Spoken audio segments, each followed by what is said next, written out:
Ada yang bertanya, kalau untuk jadi presiden di Indonesia katanya memerlukan biaya sekitar 9 triliun rupiah atau sekitar berapa? 1 billion dolar, nggak nyampe kali ya. 9 triliun rupiah itu dianggap adalah ongkos demokrasi termurah sedunia. Jadi jika seseorang memiliki 9 triliun, maka peluang dia untuk menjadi presiden atau pemimpin di Indonesia itu besar gitu. Nah, dan pada saat dia menjadi presiden, dia ngapain? Itu yang jadi kunci. Dia akan memegang hampir 2.000 triliun anggaran nasional. Anggaran nasional 2.000 triliun. Dan kita tahu PDB kita adalah 16.000 triliun, alias yang 14.000 triliun adalah pihak swasta. Yang menarik, kita sekarang gunakan terminologi dolar. Jadi 2.000 triliun itu sekitar 130 atau sampai 150 billion dolar. Itu nilai APBN Indonesia. Berita buruknya, di dunia ada lebih 500 perusahaan yang nilainya, yang omsetnya lebih besar dari 150 billion dolar. Kita ambil contoh, Apple. Itu sudah 1.000 billion, alias sudah 7 kali dari besarnya APBN Indonesia. Dan untuk menjadi pemimpin Apple tidak harus masuk gorong-gorong. Itu sederhananya ya, ngapunten ya. Ini hanya kiasan loh, contoh. Tidak harus mempermalukan dirinya untuk tidak jadi dirinya gitu ya. Dan untuk itu sulit seorang bosman ini mencalonkan diri menjadi presiden karena para kandidat-kandidat yang lain itu humble orangnya, rendah hati. Bosman itu nggak bisa rendah hati. Contoh rendah hati ini, kalau kandidat yang lain ya ketemu 10 warga Indonesia yang tidak pakai sepatu, maka kemungkinan besar atau mungkin malah secara natural mereka akan mencopot sepatu tersebut supaya menjadi satu rata, menjadi sejajar dengan warganya. Gak mungkin kan bosman jadi memperlakukan seperti itu. Bosman apa yang dilakukan? Kalau ada 10 warga nggak pakai sepatu, dia nggak bakal copot sepatunya. Yang pasti adalah gue beliin itu semua orang sepatu biar sama pakai sepatu. Itu aja bedanya. Jadi kita tuh nggak humble, paham ya? Nah karena itu kan sulit kan bosman jadi presiden. Lalu siapa yang punya duit 9 triliun, 10 triliun itu? Ya oligarki. Jadi nggak heran di demokrasi yang belum dewasa, rakyatnya bisa dibeli, maka oligarki itu bisa membayar kandidat-kandidat untuk lolos menjadi pemimpin Indonesia, untuk mengelola yang 2.000 triliun tersebut dan untuk membuat kebijakan yang 14.000 triliun tersebut supaya beredar di kalangan oligarki doang. Kira-kira ya, ini jahat ya gua ngomongnya ya. Tapi ini hanya untuk wake up call, untuk alarm doang, untuk lu pada bangun semua gitu ya, berpikir ada benernya juga kali ini bosman ngomong kayak gitu. Lalu siapa yang punya 9 billion itu yang tidak oligarki? Ya hanya bosman juga, tapi itu nanti ya rahasianya ya. Gue kayaknya harus manggil dulu bawa kendi muter-muter itu dulu supaya langit kasihan sama gue gitu ya. Jadi intinya adalah ada cara kedua nih. Cara kedua untuk menjadikan non-oligar menjadi pemimpin Indonesia. Itu rumusnya. Bagaimana caranya? Gimana kalau kita ke sejarah lagi? Biasa nih bosman apa-apa ke sejarah, ke belakang agar ada landasan berpikir, ada referensinya. Karena akademisi tanya, apa alasan lo? Apa referensinya gitu. Kita kasih bos, tenang bos. Jadi Anda sekolah jauh-jauh, kita fulfill atau kita penuhi ego ilmu tadi. Bahwa apa landasan Anda berpikir bahwa bisa menjadikan pemimpin negara ini tanpa bergantung pada oligarki gitu ya.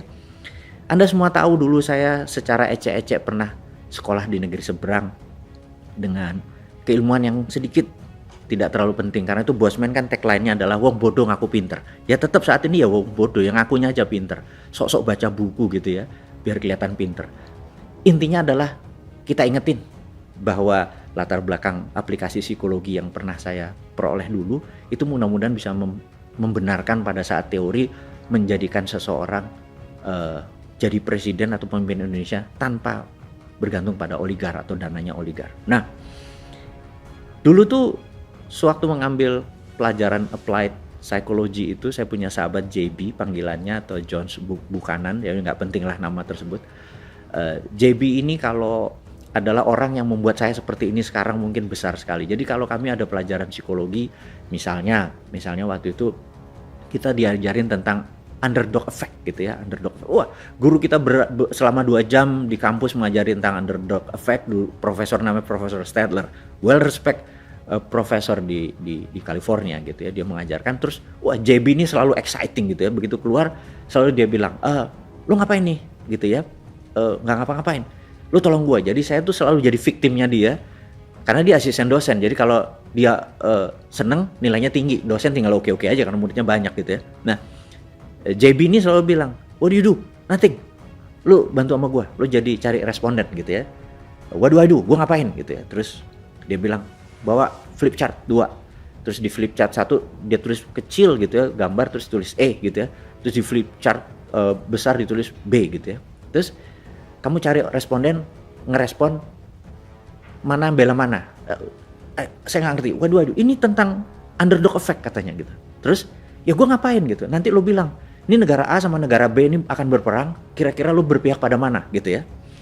Jadi udah ada asal ada orang lewat. Saya bilang, excuse me, permisi, saya lagi dapat tugas dari kampus untuk mensurvey.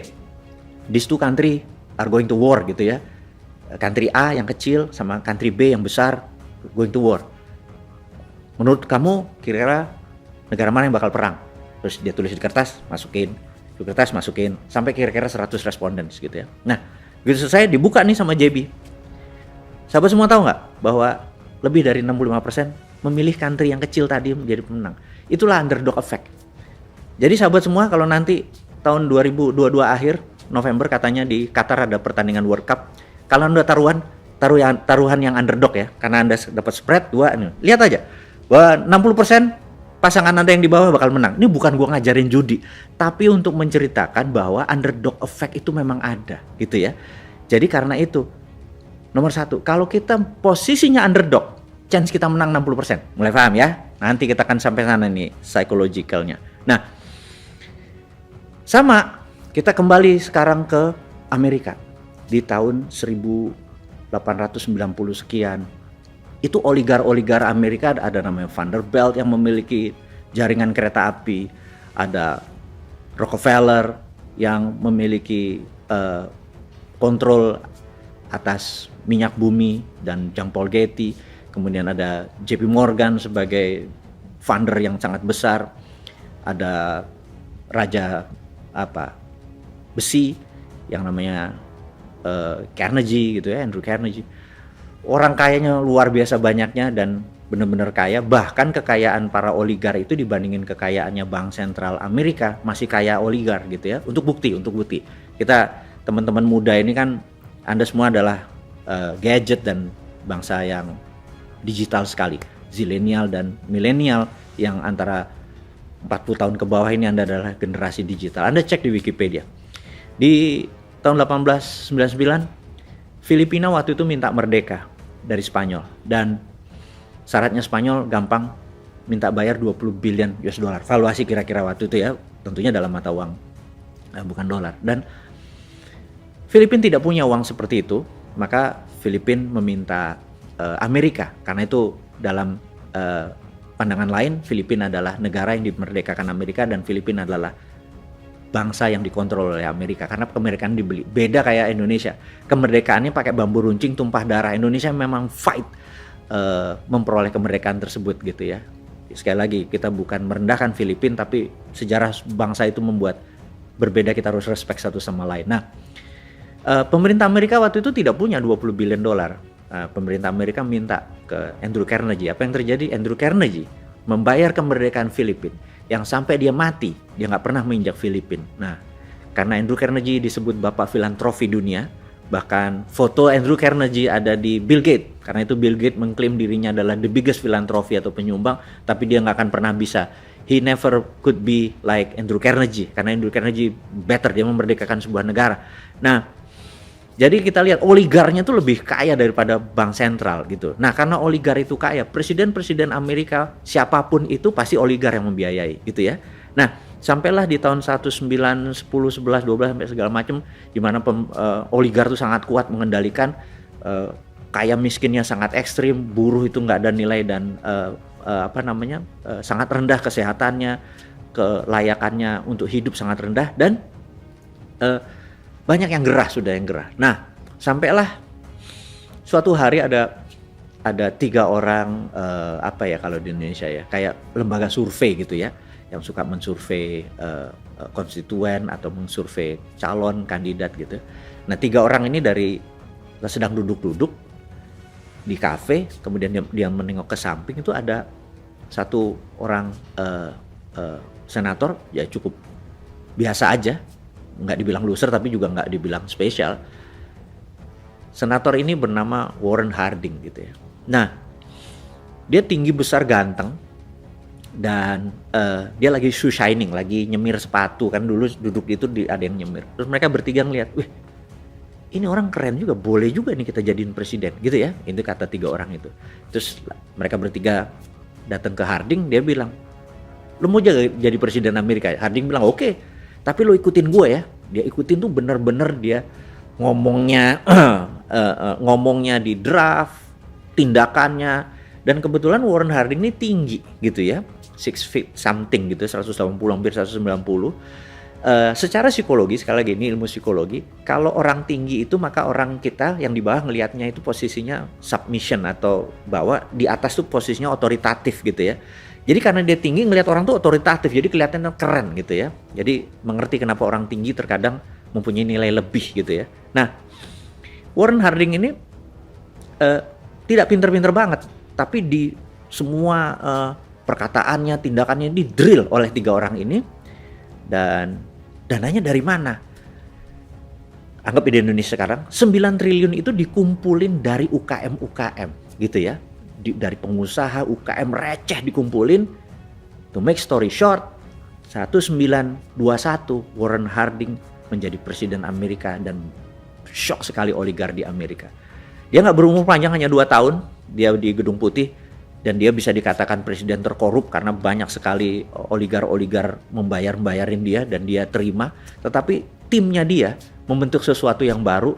Dan oke, kita skip ceritanya, tapi Anda boleh lihat detailnya tadi, bahwa sejak saat itu puncaknya nanti adalah di tahun 1930 krisis karena terjadi serangan terhadap peraturan dari negara, menekan oligarki, menekan para konglomerat, membuat UKM naik. Intinya banyak yang sakit hati di oligarkinya. Intinya lagi tahun 1930 Wall Street collapse gitu ya. Nah, collapse-nya Wall Street ini membuat dunia goncang, membuat Nazi akhirnya bergerak di Jerman dan lain sebagainya. Tetapi saat ini Amerika tuh menjadi negara yang paling adil, di mana jumlah orang kayanya, UKM-nya, dan negaranya benar-benar 1:1 menjadi seimbang. Kalau dulu ini 80% gitu ya, yang ini 10%, negara cuma 10%. Sekarang menjadi berimbang. Dan Warren Harding itu game changing, bisa dikatakan game changing. Jadi sahabat semua, bukan berarti untuk menjadi presiden itu harus oligar sebagai fundernya. Tetapi bisa juga kita memilih someone menjadi Warren Harding yang akan membela para UKM, para pengusaha receh, para buruh, para nelayan, para petani, untuk bergandengan tangan menjadi sesuatu yang baru di Indonesia. Ini game changing. Abis itu akan seimbang, oligarnya, rakyat umumnya, UKM-nya, dan negaranya menjadi seimbang. Dengan kekuatan 3 hal inilah yang membuat Indonesia ke depan menjadi the strongest country in the southern hemisphere sekali lagi di wilayah selatan Katulistiwa. Dan 2045 itu hanya pada saat ulang tahun Indonesia ke-100 itu baru hanya 23 tahun lagi dari sekarang. Dan tidak mungkin kalau ini semua terjadi di 2024, Indonesia akan menjadi negara yang powerful dengan tidak menghilangkan oligar, tapi menyeimbangkan kekuatan pasar dan kekuatan pengaruh. Saya rasa pelajaran kali ini adalah sampai di sini dulu. Terima kasih buat Anda semua. Salam sehat selalu.